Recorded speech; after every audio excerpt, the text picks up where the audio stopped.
Este episódio do É Fogo Podcast é um oferecimento da Kings Barbecue e do Carvão IP. Prestigie os nossos apoiadores.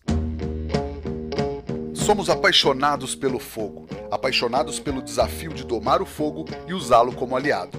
Eu sou o Rodrigo Peters e é essa paixão e respeito que trazemos para o É Fogo, um podcast de entrevistas onde o churrasco é tratado como hobby, mercado e paixão.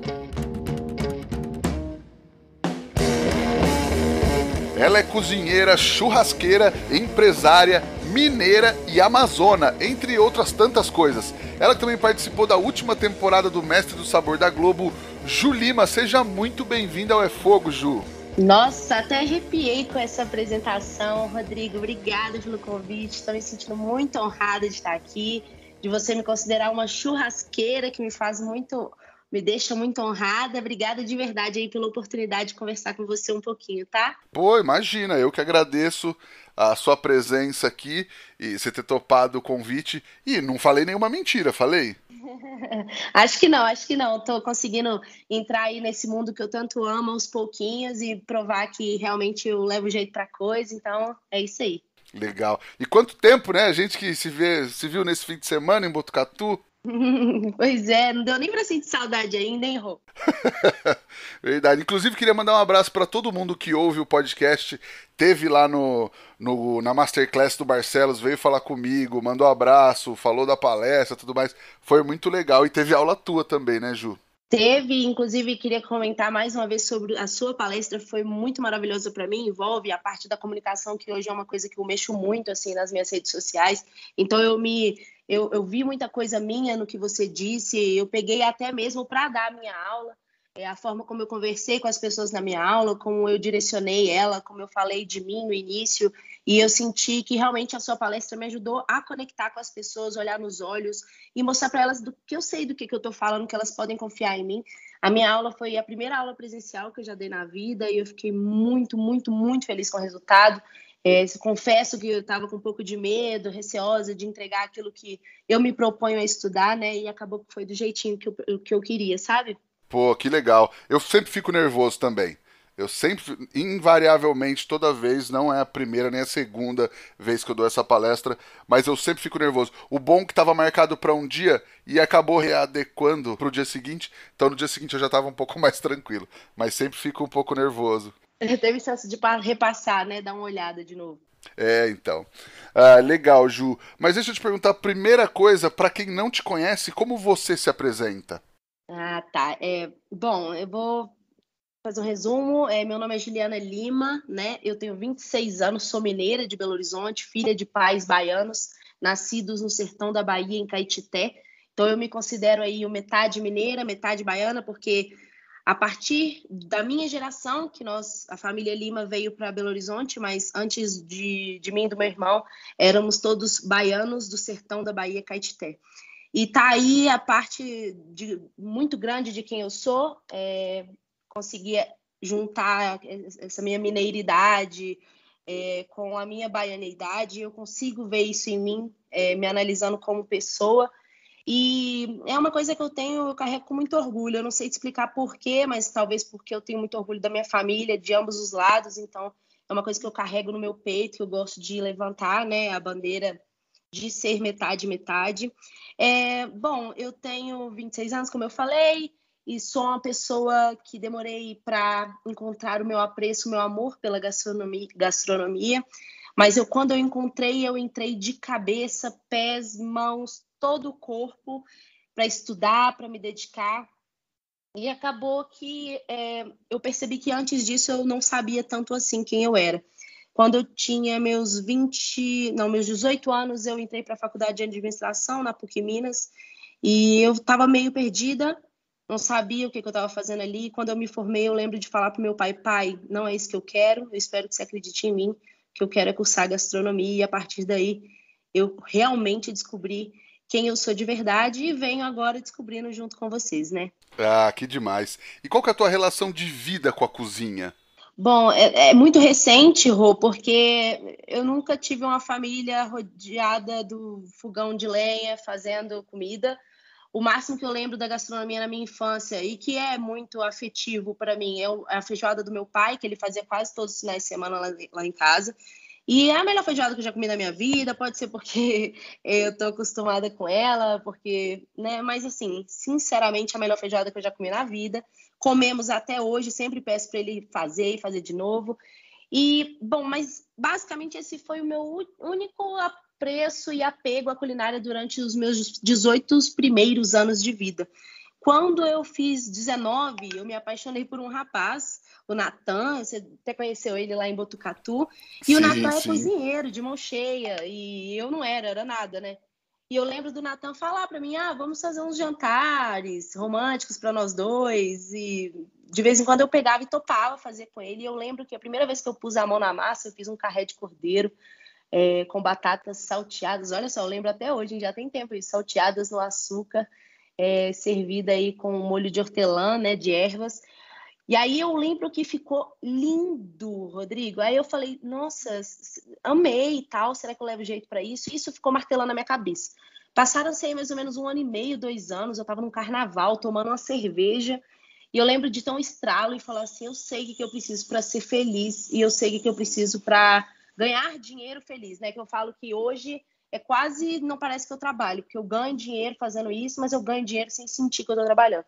E eu lembro de ligar para o meu pai nesse dia e falar, pai, mãe, né? Eu tava uns dois na linha, falar assim, eu sei o que eu quero da minha vida, eu quero fazer gastronomia.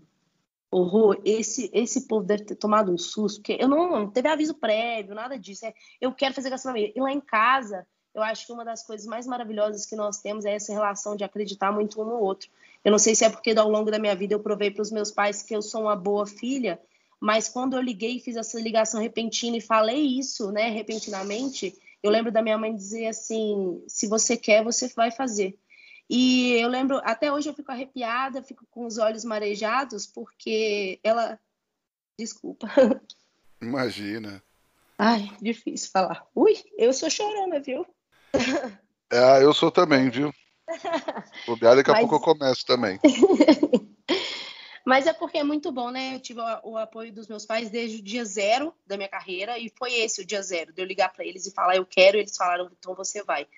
E basicamente foi aí que eu comecei o IGA, Instituto Gastronômico das Américas, aqui em Belo Horizonte, onde eu realmente descobri que cozinha era a paixão da minha vida, né? Que legal. E aí, nisso você estava fazendo faculdade ou não? Os últimos 2 anos da minha faculdade de administração foram os últimos 2 anos que eu me formei no IGA. Então, eu formei em administração juntamente com o IGA. Ah, legal. E aí, quando você se formou em administração e no IGA também, o que você falou? Puxa, eu acho que eu preciso estudar mais um pouquinho isso. Como é que foi? Aí foi muita loucura. Aí começou a loucura de verdade. Aí o que acontece? Vou contar um pouquinho da minha história de antes, né, da administração e do IGA para você entender. Desde os 8 anos de idade eu monto cavalo, eu treino hipismo, né? Então não é uma montaria qualquer, não é hobby, era um esporte que eu levava muito a sério. Eu treinava 6 vezes por semana, tinha os meus cavalos, os meus animais, que sempre foram muito bem tratados.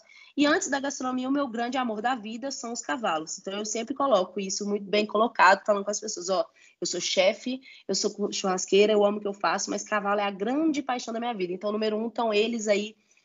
Inclusive, o din-din que eu ganho, o primeiro que eu ganhar, você pode ter certeza que eu pego um de novo para mim, porque cavalo é difícil, caro demais. E aí, o que aconteceu, Rô? Eu, depois dos 15 anos montando, descobri esse meu apreço, essa minha paixão pela gastronomia, e como eu sabia que cavalo nunca ia me dar dinheiro, só tirar, eu tive que escolher entre a minha paixão de esporte e a minha paixão de trabalho. E eu fiz essa escolha no primeiro momento de ir para a França. Eu pesquisei muito bem antes, olhei e descobri que a Le Cordon Bleu de Paris era a melhor escola de gastronomia do mundo para estudar culinária francesa naquela época, 2018. E eu lembro de sentar com os meus pais novamente, isso um pouco sem ser tão repentino como antes, agora já sabendo o que eu queria. Lembro de sentar com eles na mesa lá de casa e falar, olha, eu fiz uma pesquisa, tem essa escola, nós temos essas opções, e eu estou disposta a abrir mão do meu esporte, a vender meu cavalo. Meu cavalo na época custava bastante dinheiro, ele era um cavalo muito bom, então era um cavalo que poderia pagar aí pela escola, né, que é também uma das escolas mais caras de gastronomia do mundo. E eu lembro de falar com eles, ó, eu tô aberta a tudo, vende meu cavalo, vende minha sela, vende meu carro, vende tudo o que vocês quiserem, mas me deixe ir para a França, morar 1 ano lá em Paris e cursar esse curso. Eu lembro novamente dos meus pais falarem, pode vender, então você vai. E assim, parece fácil, né? Mas foi uma grande dificuldade para mim abrir mão do meu esporte, que eu fazia já há 15 anos, eu já era campeã brasileira de pismo, fui campeã mineira várias vezes, vice-campeã mineira, bronze em campeonatos brasileiros, então eu era muito, muito, muito, muito dedicada, e para mim foi realmente uma ruptura ali de um negócio que era muito forte, então foi tudo muito bem pensado e eu fui muito determinada para Paris estudar e ser a melhor. Legal, então. E como é que foi esse momento de se desfazer de uma coisa que você amava tanto, ou que você ama tanto, para correr atrás de um outro sonho, assim, essa sensação de troca, entre aspas? Foi muito difícil, Rô, porque foi mais do que uma ruptura material, né? O cavalo é como se fosse um cachorro, aquele cachorro que a gente tem em casa, dá banho e cuida todo dia. Era exatamente isso para mim. Então, eu tinha uma relação de 6 vezes na semana com o meu cavalo. Eu dava banho, eu dava comida, eu soltava ele no pasto. Quando eu chegava, ele relinchava para mim. Quando eu ia embora, sabe aquele olhar carente de cachorro? Era exatamente a mesma coisa. Se eu soltasse ele da minha rédea e andasse para frente, ele me seguia. Então era como se eu estivesse vendendo um cavalo meu. Só que, ou um cachorro meu, né, de estimação. Só que qual que foi o meu pensamento? Se eu quisesse continuar vivendo aquela vida, se eu quisesse continuar tendo meu cavalo e não depender do meu pai, porque isso foi uma coisa que sempre me preocupou. Eu não queria ser a filhinha do meu pai pro resto da minha vida, né? Meu pai, ele é bem-sucedido porque ele trabalhou e ralou muito. E eu quero ser bem-sucedida porque eu vou ralar e trabalhar muito pelo meu filho também, por mim. Então, o que mais me deu forças para abrir mão de uma coisa e sair para outra foi entender que se eu tivesse abrindo mão do cavalo agora, era para nunca mais ter que abrir mão dele lá na frente. Então, eu vou me dar aí 10, 15 anos para ganhar esse dinheiro e para poder bancar a minha vida hípica com o meu dinheiro, nunca mais ter que pedir nada disso pro meu pai. O meu pai, durante 15 anos, bancou o meu esporte com muito prazer. Mas é um esporte que ele só arranca de você, ele não te devolve absolutamente nada. Então, eu preciso criar minha base, eu preciso sim trabalhar com o que eu amo, graças a Deus eu consegui, e ganhar o meu dinheiro para lá na frente voltar para esse pismo. Então, o que eu me apeguei foi isso. Ju, trabalha, você vai voltar. Legal, legal. E como é que foi esse rolê na França aí? No. Foi uma das melhores loucuras que eu já fiz na vida, viu?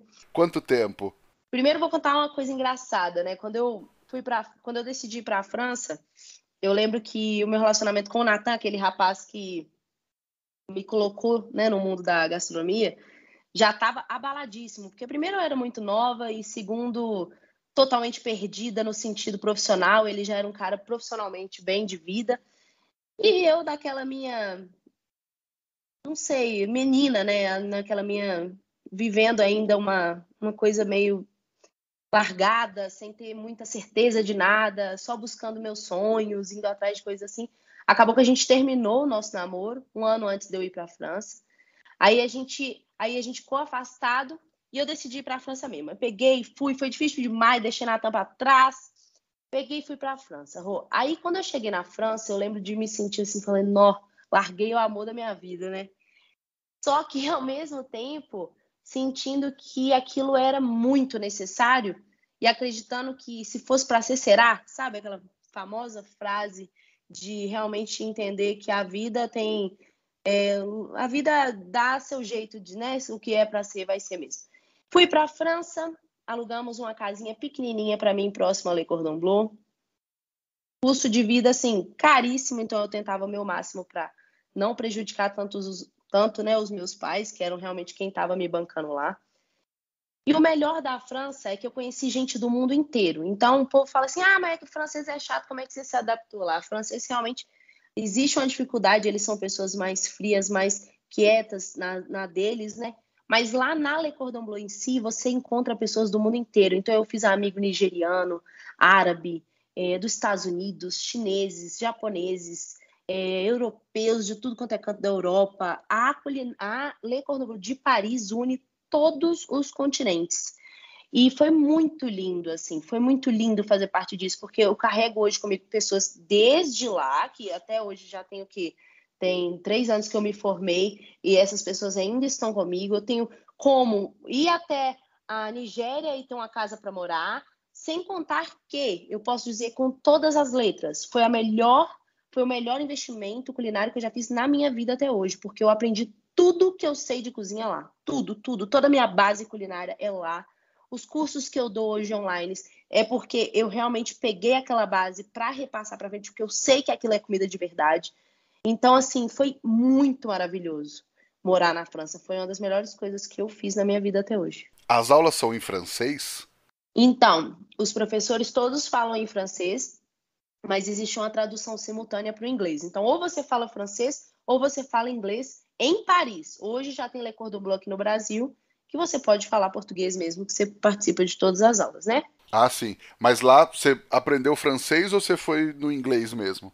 Não, eu aprendi, eu já falava inglês fluente, então eu fui com o meu inglês e voltei falando aquele francesinho meia boca, sabe? Conseguindo pedir uma cervejinha no supermercado, conseguindo comprar minhas coisas, mas é um francês meia boca, eu diria. Dá pro gasto. Dá pro gás, é brincadeira.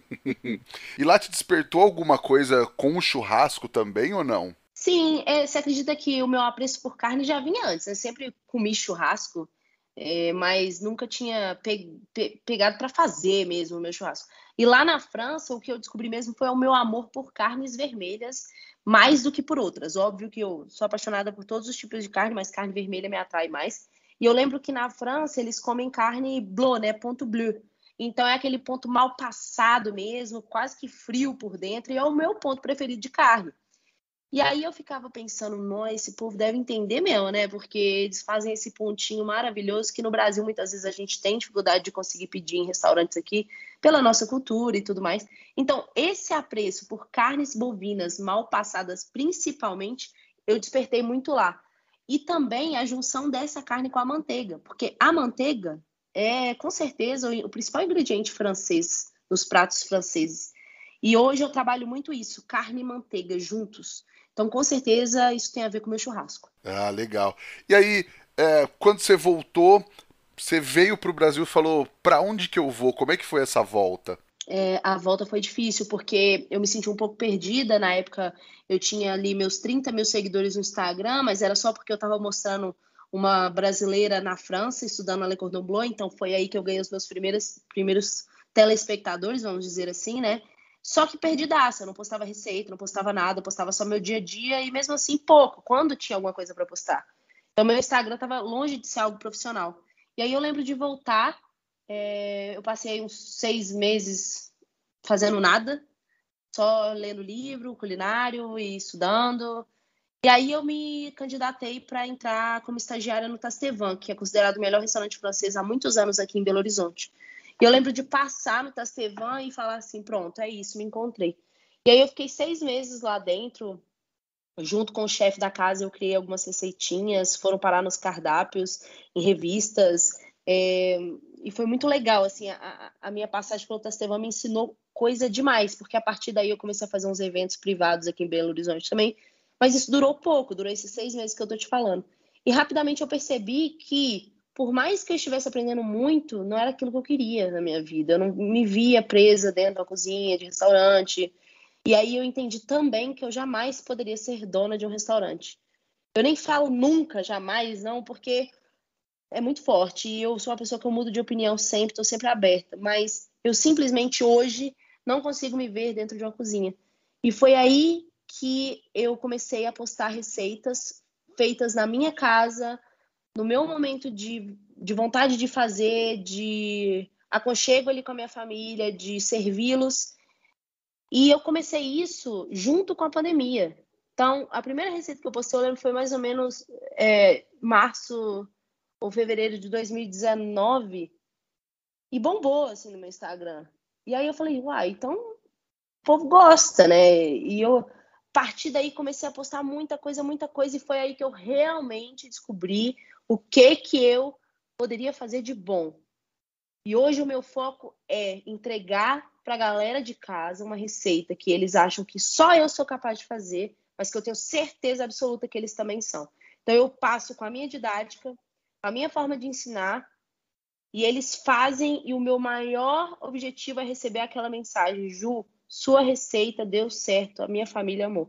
E é com isso que eu trabalho hoje, Rô. Eu entrego receitas sofisticadas que as pessoas não acreditam que elas são capazes de fazer e mostro, provo que elas são sim, sabe? Pô, legal. Deixa eu só fazer uma outra pergunta aqui para não perder o fio da meada.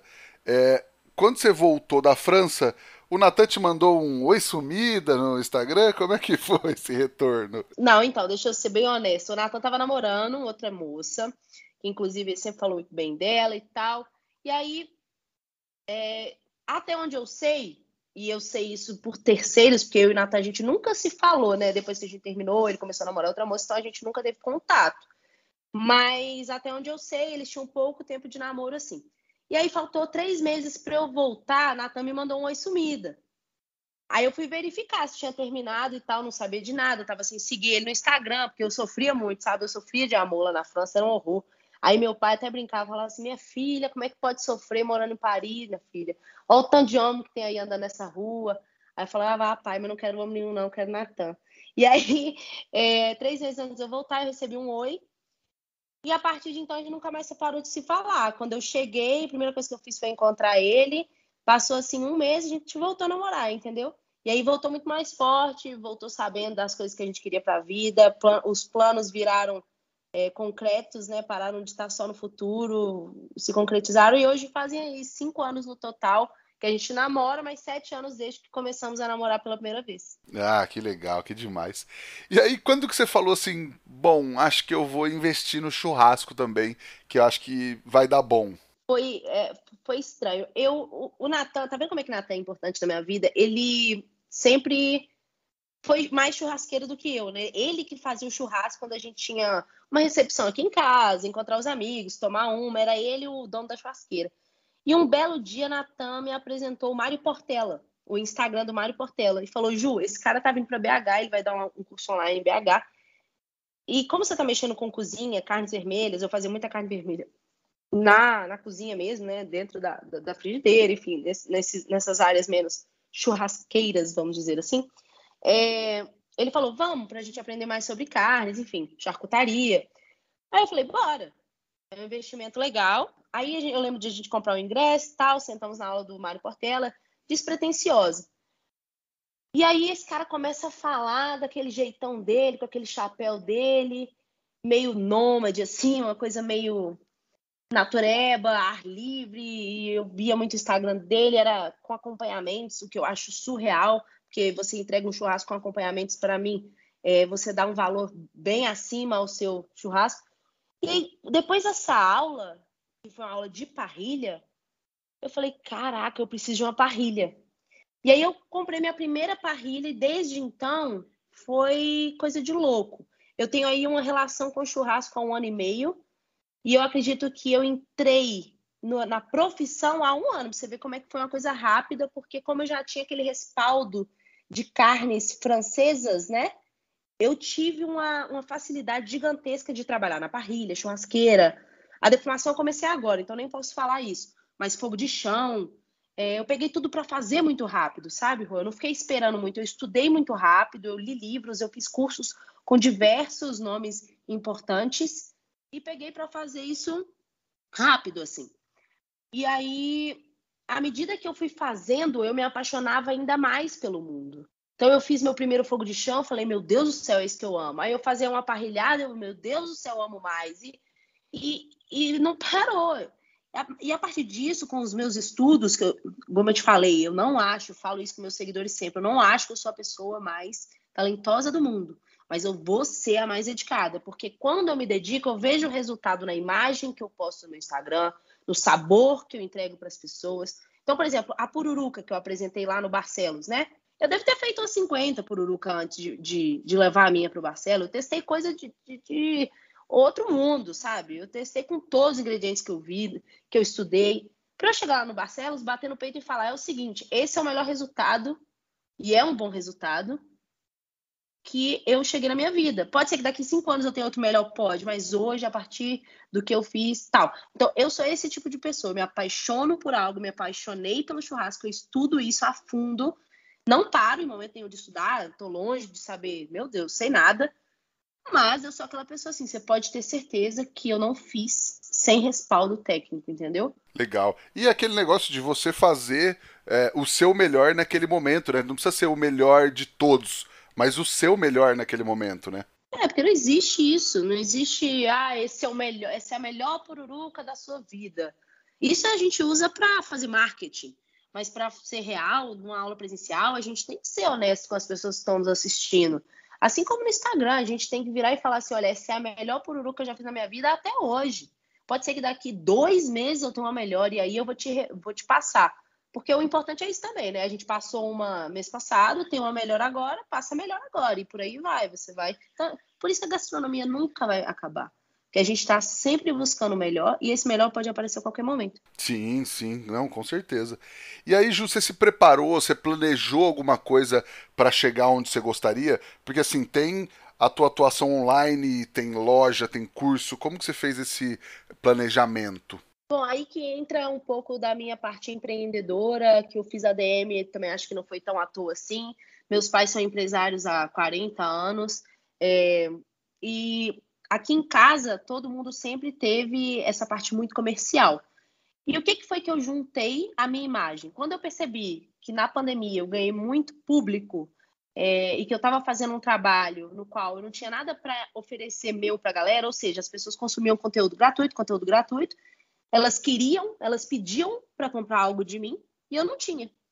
E aí eu lembro de falar assim, pô, eu tenho que pensar nisso, porque ganhar dinheiro só com publi, ou então só com marcas que patrocinam meu Instagram é bom, mas eu posso fazer mais, né? E aí foi quando eu comecei a entender que, por exemplo, se eu pego uma parceria de panela, essa panela vende bem pra caramba. Por que que não tem minha panela?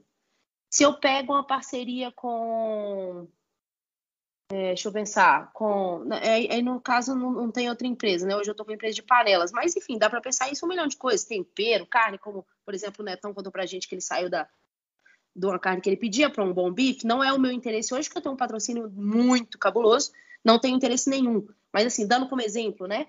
E o que mais? Por exemplo, meus cursos. O que aconteceu? Eu sabia que eu ia passar no Mestre do Sabor esse ano, eu sabia que o Mestre do Sabor ia começar ali em junho, eu me preparei desde março, fiz um curso de churrasco em Angra dos Reis, um paraíso, imagens maravilhosas, postei tudo que eu sei nesse curso, passei todas as minhas dicas e lancei exatamente 2 dias depois do Mestre Sabor. Vendi curso pra caramba, entendeu? Então eu tenho esse tino comercial. Eu pego uma coisa e transformo em outra. Só que tem que fazer sentido. Igual, por exemplo, a panela. A panela fez sentido para mim, porque hoje eu tenho um sócio, esse sócio faz a parte da importação, eu faço a parte do marketing, que é vender essa panela para o meu consumidor final. Mas, por exemplo, hoje eu sou patrocinada pela Cara Preta. Eu tenho noção que ser patrocinada pela Cara Preta é muito mais importante do que ter a minha marca de carnes. Não tenho vontade, entendeu? Então, assim, eu vou pegando esse tino e vou jogando de formas diferentes para empresas diferentes, sacou? Enfim, é aí que eu entrei nessa vida. Claro, e aí você vai, enfim, aproveitando a sua imagem da melhor maneira Para possível, né? cada negócio, né? Legal. E tem pessoas em quem você se inspira ou se inspirou nesse mercado? Enfim, todas essas atuações que você tem? Então, eu me inspirei muito no Mário Portela para dar início aí ao meu estilo, porque esse estilo outdoor de fazer churrasco sempre foi uma coisa que pegou muito para mim.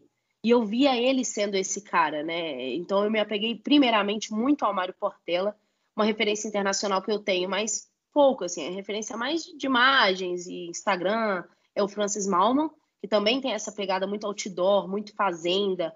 Porque eu junto, né, Rô, aquela parte minha de cavalo, de roça, de fazenda, com essa parte churrasqueira e culinária. Então, acaba que eu respondo muito bem a esse churrasco na cachoeira, churrasco na fazenda, churrasco no... Enfim, outdoor. E a partir desses dois, eu fui entrando mais para o mundo da qualidade da carne, que foi quando eu descobri a Cara Preta. Inclusive, é até uma situação engraçada, porque eu fui atrás da Cara Preta antes mesmo deles me notarem, numa época que eu nem obtive uma resposta muito rápida, eu era bem pequenininha no mercado. E logo, mais ou menos um ano depois que eles me notaram, assim, eu aderi à empresa e foi aí que eu comecei a pesquisar sobre carnes de qualidade, com o Barcelos, que se tornou uma referência, e graças a Deus consegui fazer o curso dele agora. Também teve uma influência grande do Netão nessa área de marketing e comunicação, pela forma mesmo como ele se porta e fala com o público dele. Eu tenho um jeito muito diferente do Netão, acredito eu, mas esse tipo de pessoa que bota a cara cara de pau, sabe? Que eu falo cara de pau, assim, de você falar o que você quer, sem medo do que os outros vão dizer. Então eu peguei muito essa referência dele. Mas realmente é uma pessoa que me inspira muito e faz eu entender o meu lifestyle, é esse cara, é o Mário Portela. Legal, ele é fantástico, né, cara? Inclusive, tem um episódio com ele aí, quem não escutou ainda pode voltar no feed. Tem um baita papo que a gente bateu no. Acho que saiu no comecinho do ano, ou acho que foi no comecinho em janeiro de 2021. Ele é fantástico, também acho muito legal tudo que ele faz, as fotos dele. Ele é demais. Essa pegada dele, assim, total a ver com a minha. Ele deve. Eu já até falei com ele, falei, Mário, meu filho, eu vou te dar pro resto da vida essa moral de falar que foi você, porque senão eu vou achar que eu te copio, porque eu sou tão apaixonada com as suas coisas que é capaz de sair um trem ou outro parecido mesmo, sabe? Imagino. Ô Ju, e aí, como é que foi o convite pro Mestre do Sabor? Como foi participar do programa?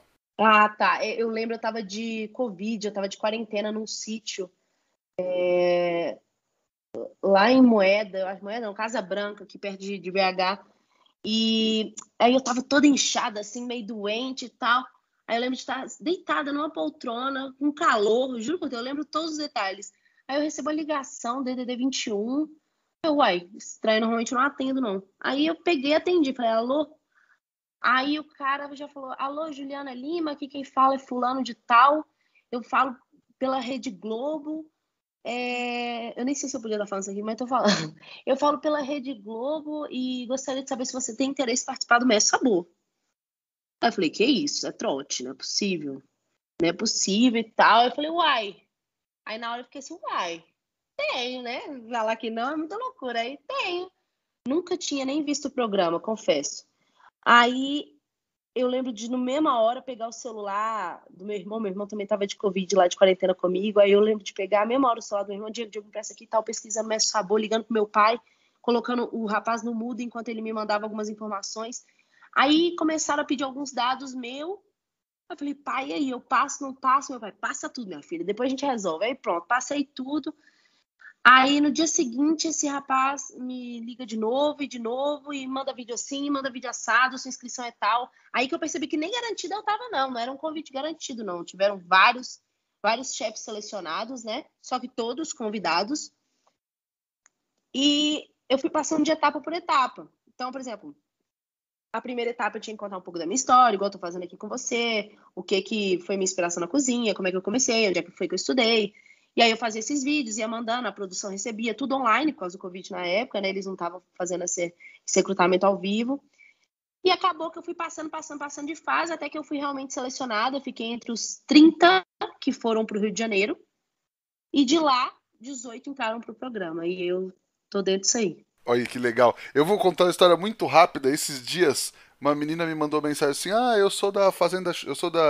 Sou do OnlyFans Clube da Churrascada, queria te fazer um convite. Você pode me mandar seu celular? E eu fiquei achando que era aqueles trote de clonar o número, sabe? Eu tive que ir atrás pra ver se era o Instagram certo. Falei, puxa, não era mesmo.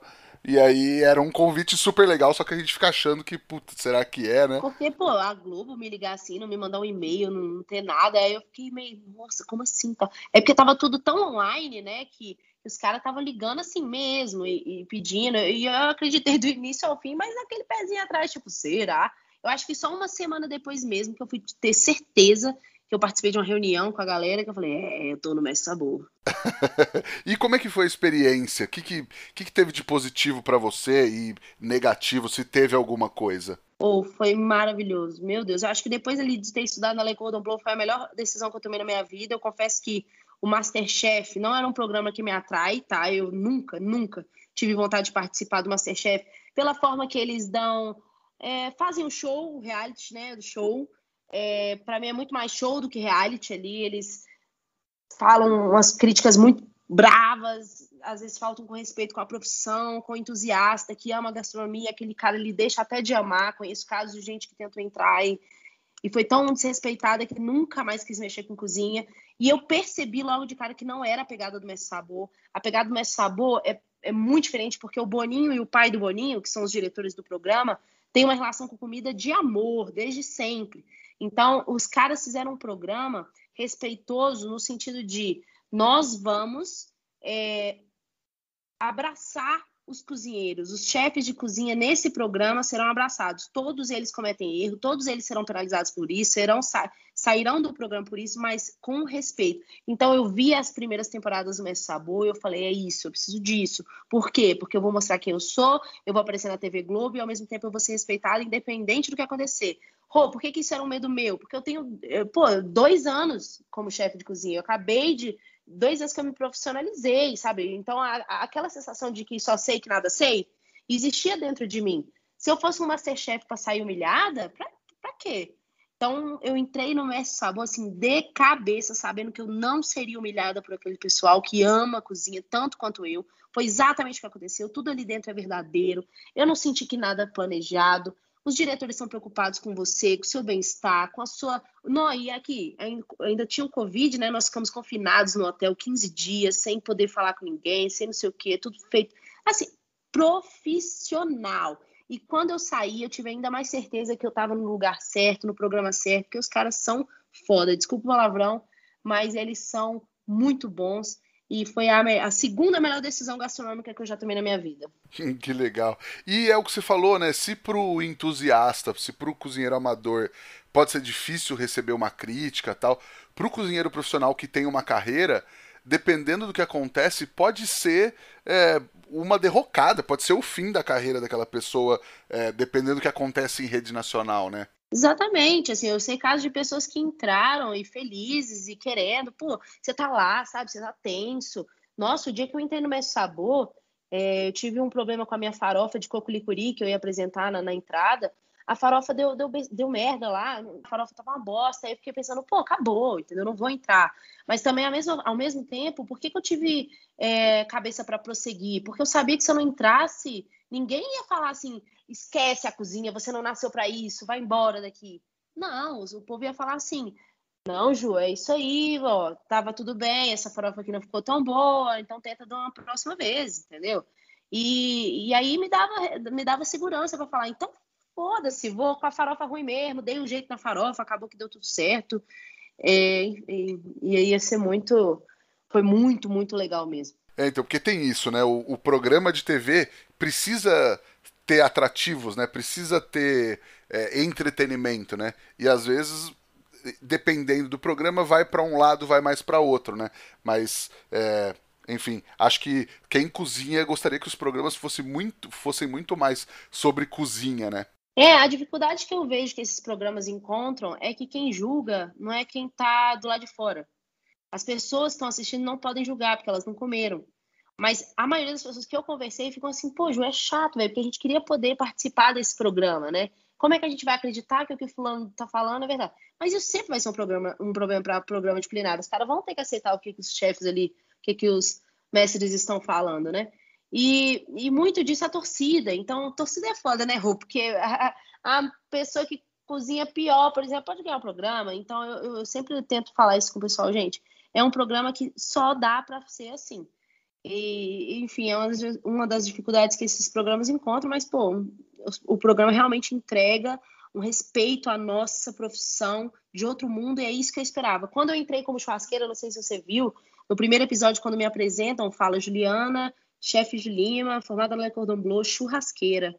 Nesse momento, Rô, eu ganho 20 mil novos seguidores em 10 segundos. Coisa de maluco. Gente chegando no meu Instagram falando, tô aqui porque você é churrasqueira, tô aqui porque você é churrasqueira, chefe de Instagram, pá, pá, pá, pá, pá. Então, foi uma bolada, sabe? Que legal, caramba, sensacional. E teve algum ponto negativo, alguma coisa, enfim, que não foi tão legal pra você ou não?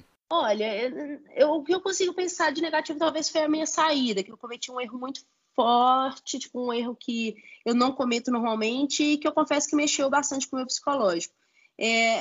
Antes de sair, né, eu saí numa segunda-feira, eu lembro que a filmagem foi feita numa segunda-feira e no domingo tinha sido a nossa folga. Então você pensa, antes desse domingo, na segunda antes desse domingo, eu passei segunda, terça, quarta, quinta, sexta e sábado gravando com a TV Globo, gravando pro Mestre Sabor. E era assim, de dia cedinho até a noite, tardão, gravando, psicológico a mil. Aí chega no domingo, eu lembro direito, eu tava de TPM, eu chorava igual uma maluca, maluca, eu chorava. Tudo que eu não chorei nesses dias anteriores, eu coloquei pra fora. E eu me senti um pouco fraca. Confesso que eu me senti um pouco fraca na segunda-feira, quando eu acordei chorosa ainda do domingo. Pô, batendo no corpo, igual aquelas lutadoras de UFC, batendo assim pra ver se eu acordar. Falava, bora, mais um dia, para de chororô e, sabe, pra cima e tal. Só que eu lembro de me sentir fraca psicologicamente. Então, eu acho que uma coisa negativa é isso, porque você tem que ter um psicológico muito forte num programa de TV. Você sabe a pressão que é, você sabe o que você precisa para ganhar. Eu tinha noção de que me faltava muito conhecimento para ser a campeã. Então, o que eu estava fazendo ali era atrasando já a minha saída. A partir da segunda-feira, eu senti que eu começava a atrasar a minha saída, porque o buraco estava fechando, o cerco estava fechando, entendeu? E eu tava só com gente foda, competindo comigo. E, pô, eu sempre soube o meu lugar, sabe, Rô? Eu não gosto de parecer baixo astral, mas, pô, saber o seu lugar é importante. Eu sei o que me falta, eu tô estudando o que me falta, mas me faltam anos. O cara que ganhou ali tinha 10 anos só de Michelin, entendeu? Então, eu sabia que era o meu momento ia chegar. Só que eu não queria que fosse na segunda. Então, enfim, chegamos lá e tal. Fui fazer meu arroz caldoso, que eu faço todo santo dia nessa casa minha. E cometi um erro gigantesco. Eu peguei uma cerveja preta com álcool muito maior, o percentual de álcool muito maior do que o que eu estou acostumado a trabalhar. Simplesmente não olhei isso. Meti cerveja para dentro do arroz. O arroz ficou super amargo, gosto de cerveja puro. O pessoal foi provar. O arroz estava no ponto perfeito, tecnicamente falando, minha carne estava cozidinha, ponto falando, só que só se sentia gosto de cerveja. Então, o que eu lembro disso foi uma sensação ruim do tipo, putz, foi psicológico, meu mental não aguentou, e claro, um erro gigantesco meu, mas assim, me senti cansada do programa, sabe? Me senti realmente psicologicamente abalada. Acho que essa foi a única parte ruim, vamos colocar assim. Tem a ver comigo e não com eles, né? Sim, e tem isso também, né? O programa ele precisa te desestabilizar de alguma forma, te botar uma pressão, porque se fosse na condição normal, todo mundo com tempo de sobra, todo mundo tranquilo, seria muito mais difícil, né? Os erros aparecerem, né? Eu acho que ninguém era eliminado. Legal. Ô Ju, e aí agora tem alguma linha que você pretende focar mais ou gosta de trabalhar com tudo, principalmente dentro do churrasco?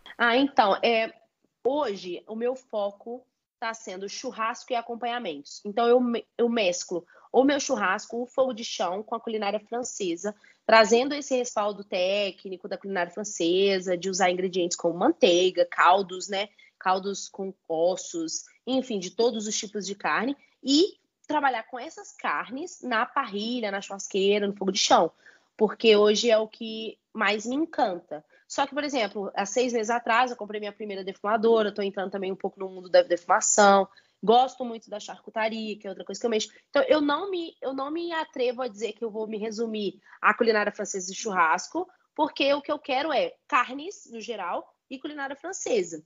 E depois do Mestre Sabor, eu também entrei para o mundo da culinária brasileira. Então, você vai ver até no meu canal do YouTube, que vai lançar agora tipo, tudo sobre churrasco, né? Eu costumo chamar tudo sobre churrasco. Você vai ver que nele eu não me atrevo a ficar só numa coisa da parrilha ou da churrasqueira. Eu vou fazer o fogo de chão, eu vou fazer a defumação à medida que eu for aprendendo e sempre visando os acompanhamentos, entendeu? Ah, legal, legal. Ju, a gente pediu perguntas para você no Instagram, recebemos algumas aqui, eu vou mandá-las para você agora. O arroba @bbq241, que inclusive eu acho que ele estava em Botucatu também nesse fim de semana, perguntou quais os desafios de migrar da gastronomia clássica francesa para a gastronomia de fogo. Olha, eu confesso que eu acho que o desafio maior seria o contrário, migrar do fogo para a culinária francesa. Por quê? O que acontece?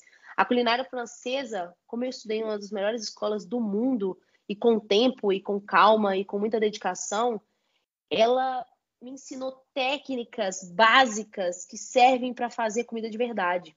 E quando eu uso essas técnicas básicas, milenares, inclusive usadas hoje nos melhores restaurantes de estrela Michelin do mundo, eu consigo fazer basicamente acompanhamento para qualquer coisa. Então, quando eu entrei no mundo do churrasco, estudei o mundo do churrasco, foi mais tranquilo por eu já entender de muitas técnicas que, inclusive, são usadas no churrasco, como a técnica do ponto, né? Do ponto da carne, como que dá aquela caramelização por fora. E aí foi muito mais tranquilo. Então, hoje, por exemplo, quando eu pego para fazer um risoto na firebox da minha parrilha, eu estou usando ali técnicas francesas para fazer esse risoto, aproveitando do sabor da minha carne do meu churrasco. e utilizando da minha técnica de cocção de carnes, inclusive técnica que eu aprendi na França, para fazer o meu churrasco. Então, para mim, foi muito tranquila essa passagem, principalmente por amor. Então, quando você tem amor, você estuda muito mais afinco, muito mais vontade. Mas eu imagino que o contrário seja bem mais difícil, que você sair de algo muito rústico, né, que é o churrasco, para uma coisa muito que tem exige muita delicadeza, muita delicadeza, mas sofisticação, com certeza seria mais difícil. Legal. O @luiz.acv pergunta se você é muito assediada nas redes sociais, porque você é muito bonita. Risos, ele escreveu isso. Não, eu confesso que um pouquinho, Rô.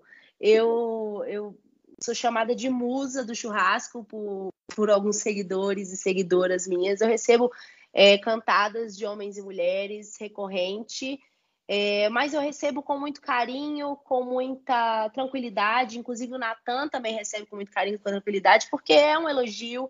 Eu me sinto elogiada, não me sinto de forma nenhuma assediada, né? Nesse sentido ruim da palavra.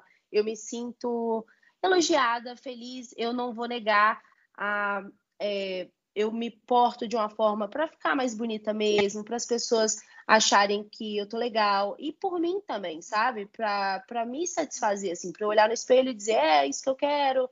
Enfim, é muito pela minha saúde, é muito por mim e muito porque eu quero me sentir bem, sabe? Então, quando as pessoas viram para mim e falam, Ju, você é linda, Ju, você é a minha musa do churrasco, isso é um elogio para mim e eu agradeço muito. Demais. Ju, o @LP Machado perguntou como a sua formação na maior escola de gastronomia do mundo influencia no seu churrasco. Eu não sei se tem a ver com a pergunta anterior, mas quero deixar um abraço pro Lucas também lá de Botucatu, fotógrafo das estrelas. Ai, lindo, Lucas, lindo, perfeito. Eu fiquei muito feliz com as fotos que ele tirou de mim e por ter conhecido a pessoa dele, que é isso, maravilhoso. Bom, respondendo à pergunta anterior, eu acho que tem um pouco a ver, sim, com a resposta de antes. Influenciou muito, tá, gente? O meu estudo na culinária francesa foi um estudo bem abrangente, técnico demais, super profundo. A gente entrou no mundo das carnes com cabeça e pés, sabe? Então, quando eu voltei para o mundo do churrasco, isso facilitou a minha vida, igual eu falei para vocês. O contrário talvez seria muito mais difícil sair do churrasco para uma coisa tão delicada, tão sofisticada, mas eu vim desse delicado, sofisticado e muito profundo de técnicas e bases e caldos e molhos para o mundo do churrasco. Então foi muito tranquilo e tem tudo a ver. Hoje o meu churrasco é churrasco e acompanhamentos baseados na culinária francesa. Boa. E se você que nos ouve aí quer aprender com os melhores, já fique esperto que nos dias 29 e 30 de outubro de 2021, claro, vai rolar a última edição do ano do curso profissional da Kings Barbecue em Itapetininga e as vagas sempre acabam rápido. E olha só o time que vai estar lá. Bruno Salomão, Betones, Arthur Fumes, Tadeu do Canal Rango, Roberto Barcelos, Daniel Lee, Rodrigo Bueno, Roberto Bocabello. Então, ó, já chama a Kings para se inscrever, porque o curso é 100% prático e você vai aprender com quem realmente manja. Estarei lá, estarei lá. Você vai estar lá? Estarei lá também. A gente se encontra lá então, marcado. E qual que é aquela dica que você gostaria de ter recebido lá atrás quando você começou, que teria feito toda a diferença para você, Ju?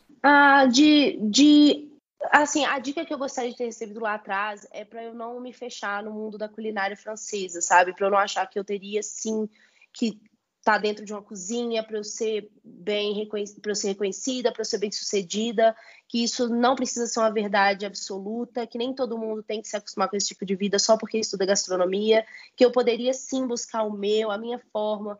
Quando eu entrei para culinária francesa, eu entrei com uma certa pressão, até de fazer os meus pais se sentirem orgulhosos de que eu teria o melhor restaurante, de que eu seria a melhor chefe de cozinha.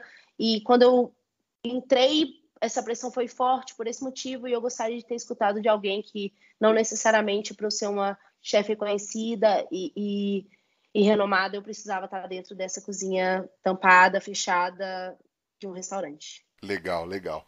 Vamos pro Lenha na Fogueira, onde teoricamente a gente fala de polêmica nesse podcast. Loucura! Eu vou fazer uma que talvez seja uma das perguntas mais difíceis que eu já fiz. Vamos ver. Se você tivesse que escolher um só pro resto da vida, churrasco ou cavalo? Nossa! Meu Deus!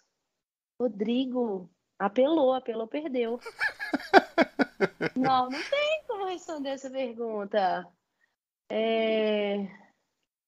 Nossa, engraçado. Eu pensei que ia ser um pouco mais fácil responder isso. Eu achei que realmente é uma das perguntas mais difíceis que eu já fiz já. Você vai me desculpar, mas eu vou com cavalo. Ai, que horror. Ah, mas eu imaginei mesmo que fosse por ser uma paixão muito antiga, pelo que você falou. E também é uma coisa hipotética, né? Você nunca vai ter que escolher. Ai, amém, porque eu posso te dizer, eu seria uma pessoa incompleta, assim. Se tivesse que escolher um dos dois? É, total, eu seria incompleta. Hoje eu consigo ver que só o cavalo tá longe de ser o caminho para minha felicidade. Legal. Mas como você falou lá atrás, e quando você falou que o cavalo vem primeiro, logo no começo do papo, eu já imaginei que fosse para esse lado. Mas também imaginei que fosse ser muito difícil mesmo. Muito. Não apelou. Vou fazer uma mais fácil então, Ju, que a nossa pergunta é de R$ 1 milhão. O que o fogo significa para você? O fogo significa vida, significa sonhos, a busca para ser a melhor.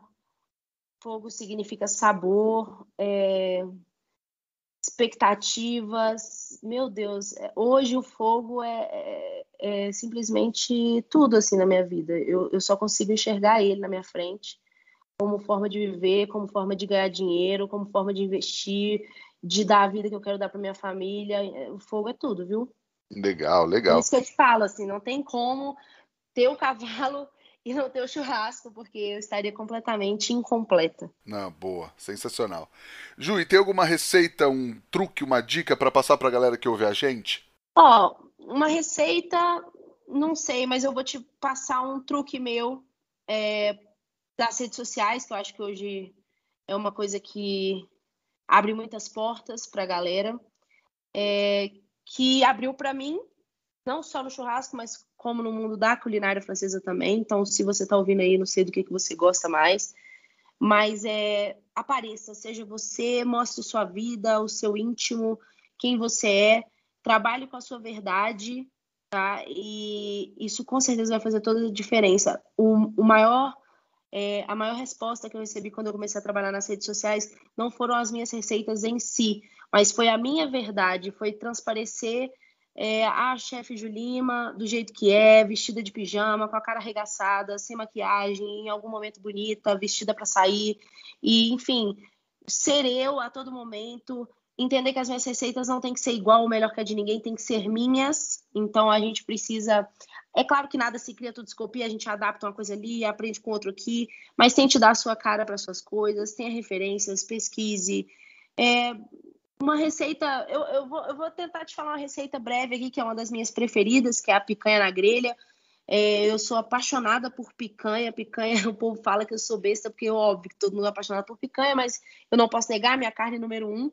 E eu gosto muito de fazer a minha picanha feita na grelha inteira, selada a gordura, depois eu viro, caramelizo a outra parte da carne, abro essa picanha em steaks de 2 dedos de espessura, volto para a grelha, termino de selar dos dois lados e finalizo abrindo ela em pequenas fatias no ponto mal passado e comer sem absolutamente nada além de um sal de parrilha que derrete na boca.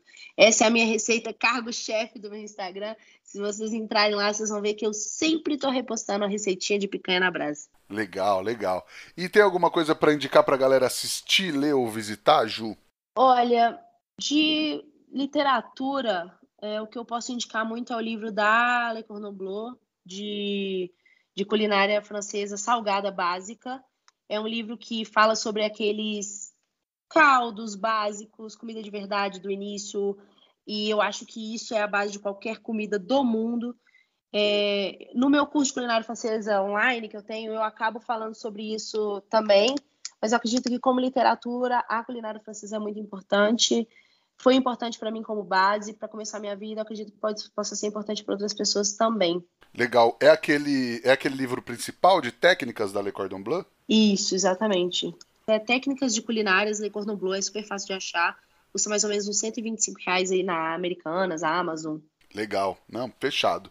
Ju, quem quiser te encontrar seus cursos, tudo pela internet, por onde te procura? É no @chefe Julima no Instagram, lá tem os meus links do curso, do meu canal do YouTube. Inclusive, agora eu vou até te dar uma informação de primeiríssima mão, não divulguei isso para nenhum canal ainda, você vai ser o primeiro.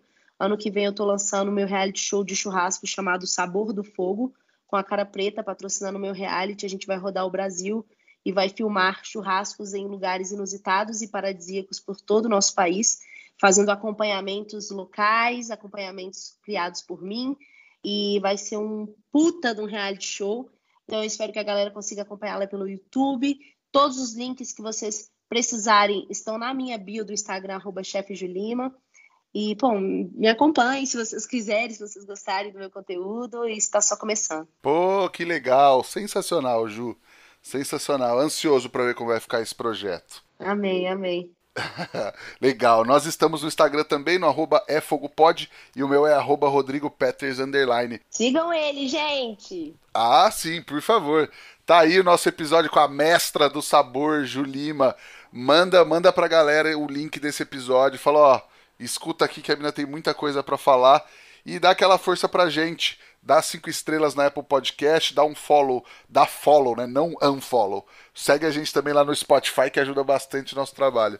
Ju, brigadão pelo papo, foi um prazer te conhecer em Botucatu, um prazer conversar com você hoje e ajudar a contar a tua história aqui no É Fogo. Pô, foi um prazer enorme, fico arrepiada de novo, só de lembrar que esse aqui é o primeiro podcast, a primeira entrevista que eu dou nesse sentido, com muito orgulho, muito prazer de ser um churrasqueiro foda como você, de um cara dedicado, que faz várias coisas, tem restaurante, tá sempre estudando e se renovando, e enfim, é um prazer ter você próximo a mim, espero te rever muitas e muitas vezes, filmar com você, obrigado pelo convite, pelo carinho, e tamo junto, o que você precisar, é só chamar. Ah, que legal, agradeço muitas palavras também. Tô aí também, tamo aí pra isso, precisando só chamar. Valeu, Rô, obrigada. Imagina, eu que agradeço mais uma vez, agradecer também a Kings Barbecue e ao Carvão IP pela parceria de sempre e agradecer a todo mundo que nos ouviu até agora. Semana que vem tem mais. Tchau! Tchau, turma, valeu.